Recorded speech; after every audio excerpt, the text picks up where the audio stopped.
Texas at the end of July. The sun is frying your lawn, the ERCOT grid is threatening to spontaneously combust, and property taxes just tried to pickpocket you at gunpoint. So what better time for a mid-year report card on our lovely elected officials here in Denton County?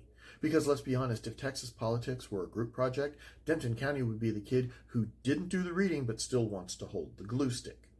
So let's check in, shall we? Congressional District 26, House District 57, and bless their well-meaning little hearts, the Denton County Democratic Party. Let's grade these folks on what actually got done this year so far. Spoiler alert, you might want to keep that red pen handy.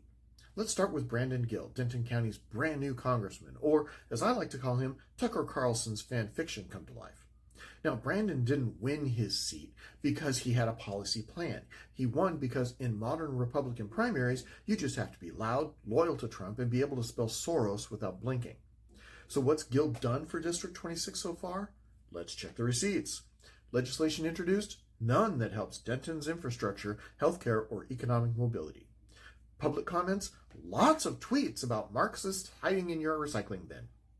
Constituent engagement? Only if you're white, angry, and still mad about gas stoves. Gill is less a congressman and more of a conservative influencer with a badge. He shows up to subcommittee hearings like he's hosting a TPUSA panel. Welcome back, Patriots. Today we're grilling Fauci and public education. Meanwhile, Denton County is dealing with unaffordable housing, underfunded public schools, overwhelmed roads, and a power grid one heat wave away from a second Great Fire of London. But hey, at least he's fighting the real enemies: climate scientists, pronouns, and the ghost of Karl Marx. Up next, Richard Hayes, Republican rep for Texas House District 57. Now, to be fair, Hayes isn't actively lighting things on fire like some of his MAGA colleagues. He's more like a decorative potted plant in the legislative chamber, just there. What's he done for Denton County in 2025? Well, he co-authored a bill to allow more guns in schools. He voted to give ERCOT executives performance bonuses after another round of rolling blackouts. And he sponsored a resolution declaring April Faith and Fossil Fuels Month, because nothing says energy policy like a sanctified oil rig. To his credit, Hayes is very responsive if you're ExxonMobil, AT&T, or a lobbyist who brought kolaches. But for working families in Denton, teachers, students, renters, sorry, your concerns didn't even make it past the donor spreadsheet. And now the main event, the Denton County Democratic Party. God bless them, they mean well, they just don't do well. Let's review the Democratic strategy for 2025 so far. Wait for Republicans to implode. Post a meme. Host a brunch. Call it mobilization. Have they run candidates in every race? No. Have they held listening tours in Spanish-speaking communities? Nope. Have they unified behind a slate of viable, bold performers ready to fight for Denton County? Oh, sweet summer child, absolutely not. They held a town hall last month and 5 people showed up, 3 of whom were lost and just looking for the Buc-ee's, which we have here in Denton. Meanwhile, Republicans are banning books, criminalizing abortion, and funneling money into unaccountable school voucher programs. The Democrats in Denton, busy arguing over which Canva template to use for their Pride Month post. It's like bringing a kazoo to a tank fight and then wondering why no one's dancing. Here's the truth. Denton County residents are being steamrolled by a political duopoly where Republicans are shameless and Democrats are shapeless.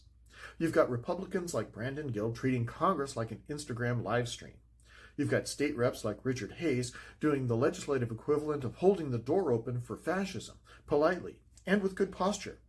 Then you've got Denton Democrats who seem to think that voter outreach is a seasonal hobby, like pumpkin spice lattes or performative Juneteenth posts. The result? Our schools are under attack, our energy bills are inflated, our property taxes are being harvested like corn, and the only thing bipartisan is the silence when it comes to bold reform. It's not just a red county, it's an abandoned county, left out of any real investment, policy innovation, or functioning democracy. Denton County doesn't need more politicians playing defense while the culture war burns everything to the ground. We need people, left, right, and sideways, who are done with the duopoly, who understand that liberty means privacy, justice, and power shared with the people, not hoarded in think tanks or party caucuses. We need candidates who show up for the hard conversations, not just the hashtags. And we sure as hell need better opposition than a brunch committee with a newsletter. So here's your 2025 report card, Denton County. Republicans, loud, wrong, dangerous. Democrats, quiet, confused, missing in action. You, the voter, still paying for the bill for both. But hey, it's only July, which means that there's time.